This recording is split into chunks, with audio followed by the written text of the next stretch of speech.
Hello, everybody, and welcome to Philosophy Slam, the podcast, with me, Rowland Smith, and Mark Vernon. Hello, Mark. Hi there, Robert. Nice to see you again for this extension of our live event, the Philosophy Slam, where people call out words and we riff in response. And Robert, we decided to get together to turn it into a podcast where we bring two words and then riff together for 20 minutes.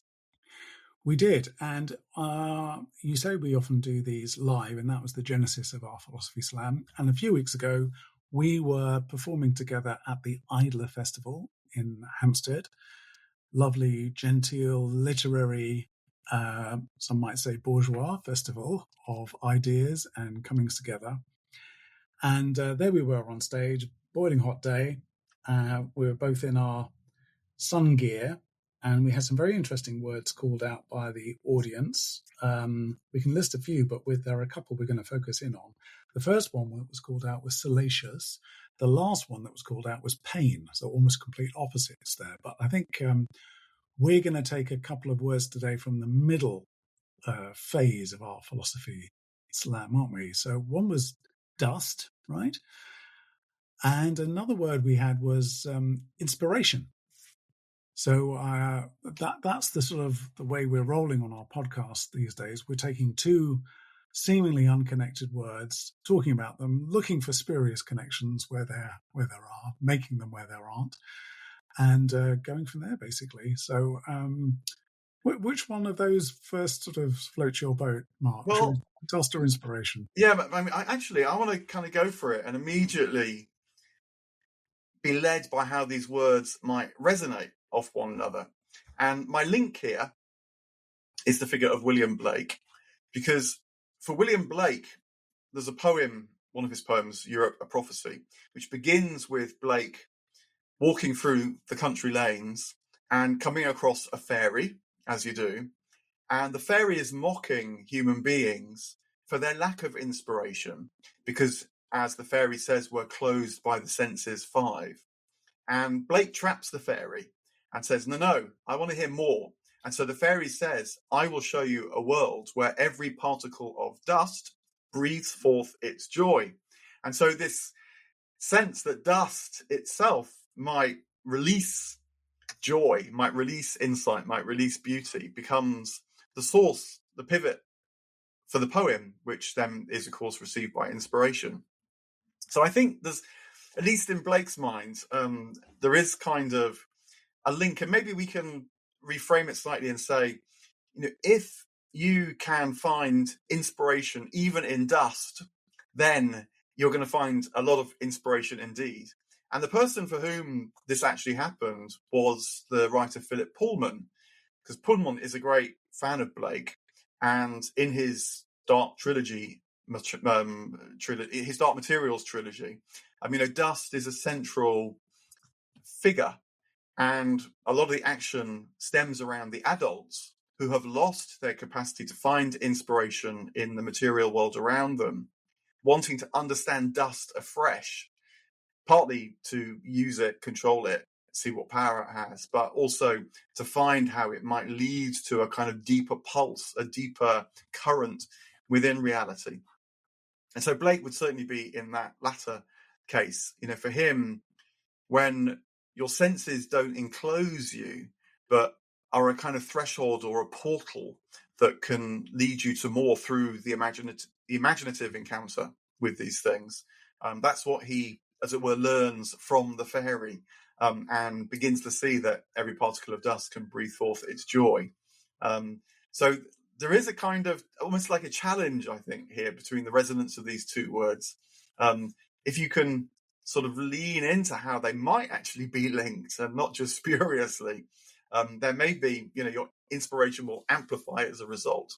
Yeah, I think there's even even more direct way in which dust and inspiration are linked, which is that the first man, Adam, if I remember right, was breathed into life by God through what in Hebrew, I don't speak Hebrew, so this is like the only bit of Hebrew I can ever remember, through the breath of God, the Ruach Elohim, and apologies for my pronunciation there.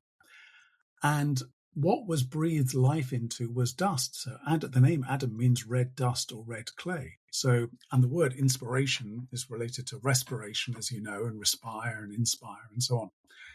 So the origin of humankind in biblical form, at least, was literally the inspiring of dust, the breathing into dust in order to create human form, which is interesting, obviously, in all sorts of ways.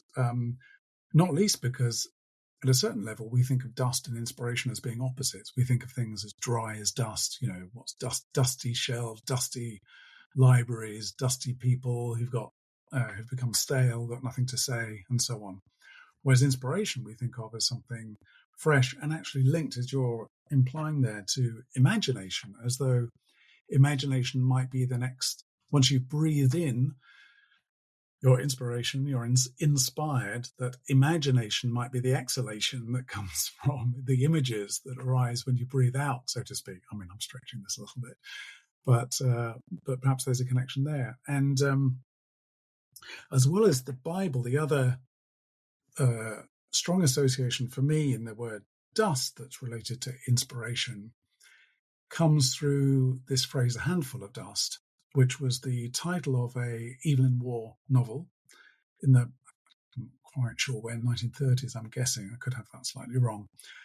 And he was inspired in turn by a phrase from T.S. Eliot in T.S. Eliot's The Wasteland, 1922, publication date, where he says, one of the many characters in The Wasteland says, "I will show you fear in a handful of dust."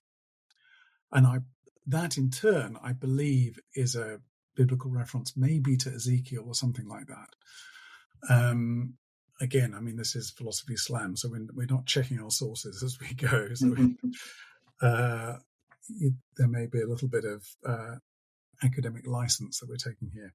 So that's interesting. We have inspiration and dust as opposites, but we do have dust as a very poetic word in itself.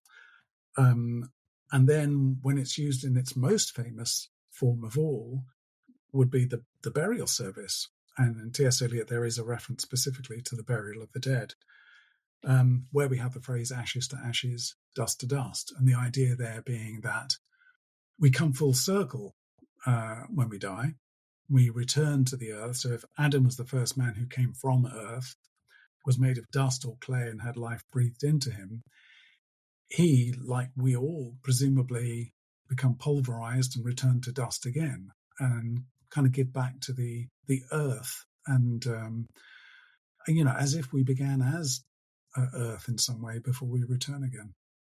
Yeah, and I mean, the other expression, if you go to church on Ash Wednesday, note the word ash is you'll have a cross on your forehead with the words, "Dust thou art, and unto dust thou shalt return."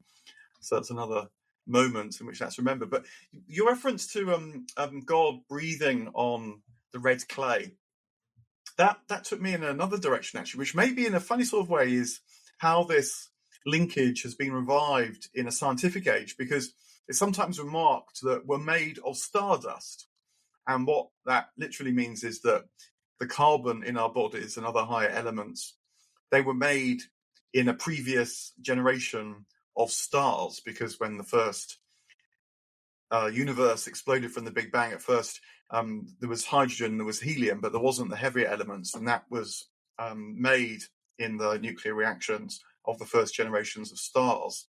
And then they explode, form great clouds throughout the cosmos that then coalesce into another generation of stars. And so our star is maybe, I don't know even what it is, perhaps a third or fourth generation star since the origins of the cosmos. But by which time there was plenty of carbon hanging around. And so we are made of the elements that were literally formed from the dust of stars many billions of years ago, which is very fascinating and is a sort of source of scientific wonder, you might say. But even there, perhaps there's a link with inspiration, although I'm thinking on my feet now. But I like these words like inspiration because originally it was to be breathed into, inspired, but that was thought not just to be in relation to the one God, like in the Hebrew Bible, but the stars themselves were felt to be living, visible deities. You read this in Plato, you read this in Aristotle. And so now, with this older perception of the stars being deities in the sky, hence called Saturn and Jupiter and Venus and Mars, with this sort of modern, more literal sense that there is at least the output of stars in our bodies, maybe there's some sort of strange link there, that an old memory perhaps is being connected to a new insight. And so literally, that of which we are made, the dust of which we are made, is blown into us, if you like, from the great explosions of old stars.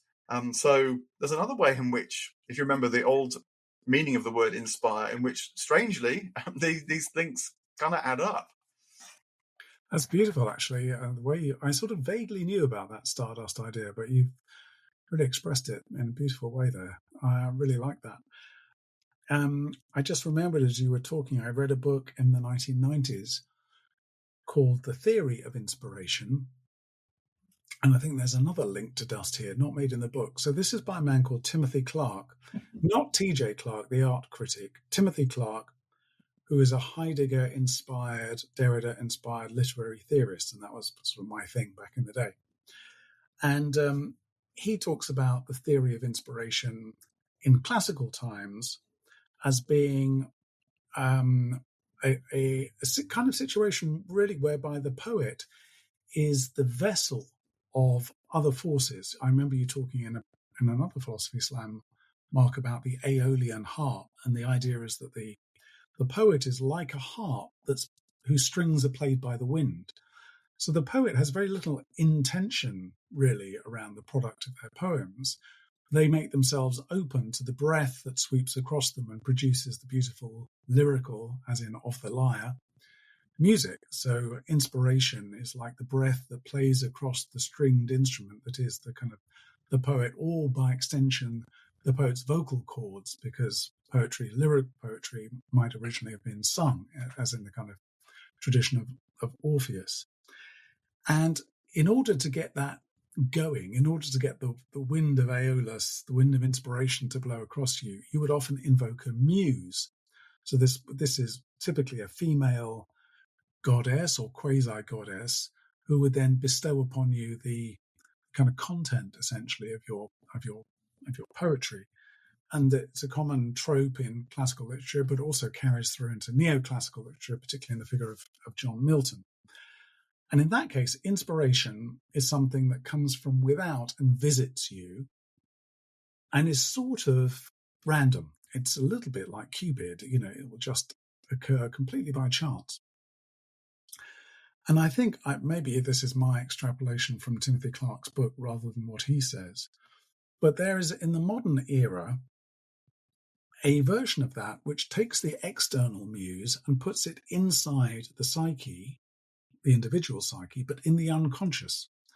So in the modern or modernist view of inspiration does not come from the muse, the gods or the goddesses. It comes from within the psyche, but actually from a part that's inside the psyche, but also outside the consciousness. In other words, the unconscious, which is this peculiar outside-inside within our minds. It's inside us, but somehow beyond our reach. So it's exterior to us, even though it's interior to us at the same time. And the book, I think, if I remember it correctly, rather brilliantly makes this point that, in a way, we've kept exactly the same idea of inspiration as coming from beyond.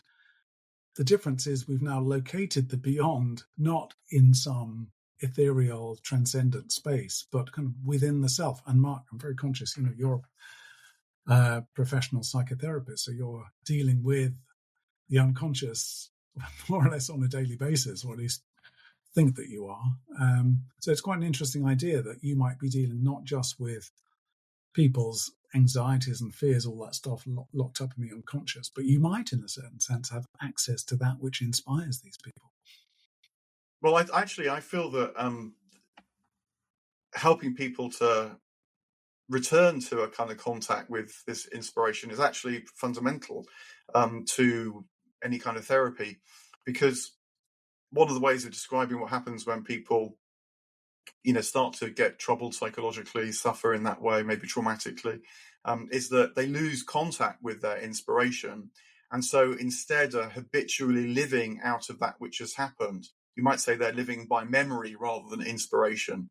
And the memories might be taboo, they might be traumatic. For one reason or another, they're constraining of life.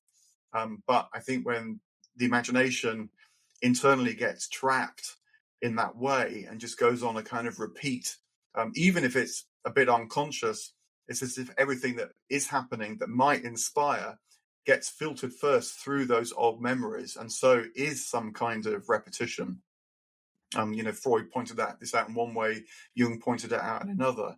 But there's another way in which I think this is happening now, actually, to make a bit of a leap. But it's the way that AI and computers in general that draw on data centers too are uncoupling from us from a inspiration, but linking us more and more firmly to memory, because a data center, you might say, is a massive bank of digitized memories. It's got to come from the past. It's stuff that's happened, whether it's been on the internet or in books or films, the content that we have produced.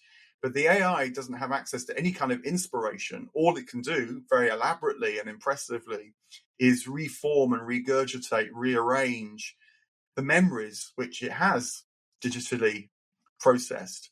And I think this is a really important, actually, thing to remember when we're talking about AIs, large language models and so on, for all their utility and for all the impact they will undoubtedly have. To leap from that to saying there's a kind of intelligence emerging here is a massive mistake, because our intelligence is a living thing. It's dynamic. Maybe it's received from the muses, maybe it emerges from within, but inspiration is absolutely fundamental to it. I mean, you feel it even when we're doing our slam, kind of trying to reach for the right word, feel where the conversation might go next. It's kind of inspiration in action. It's not how an AI might do this, which would be just rearranging things which have been said in the past. And I hope that's why it feels it has the kind of dynamic quality that we're trying to get across, and certainly we feel when we do it.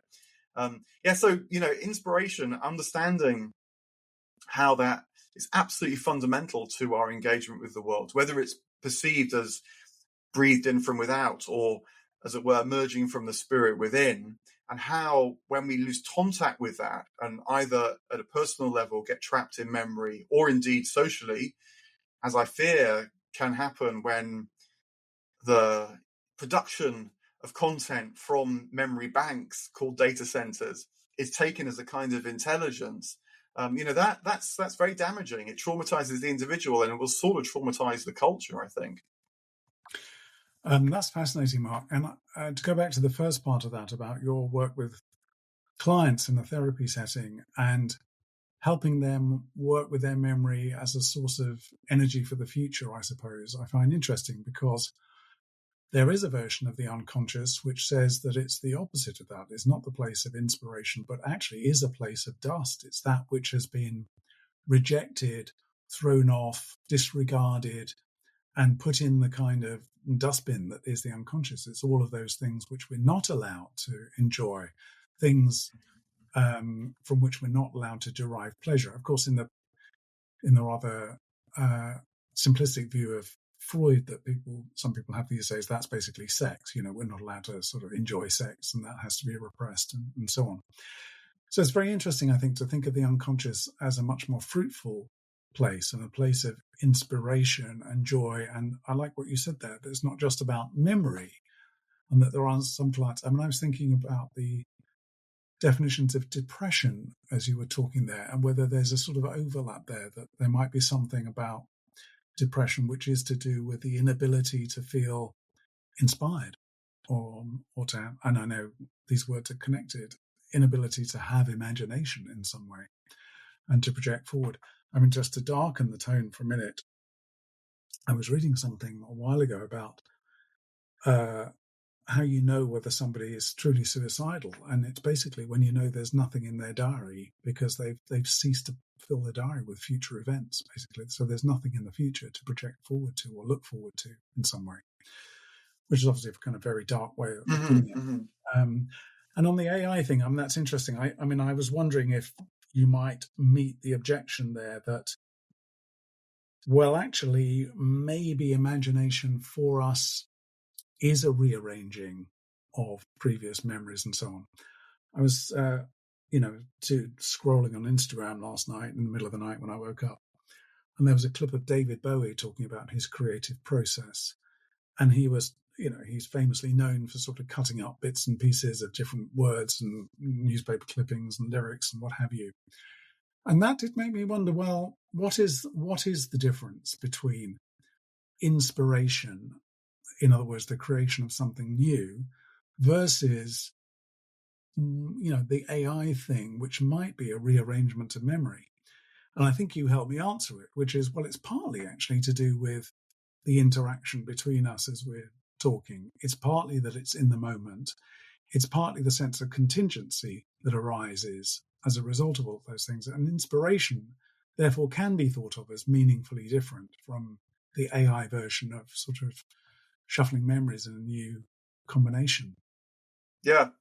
I think that's right. And even a Bowie song like, Life on Mars, which is, a big headline that no doubt he cut out of a magazine sometime. But the way he puts it across, it suddenly becomes a whole other thing besides, a great sort of yearning for the deepest longing of our humanity.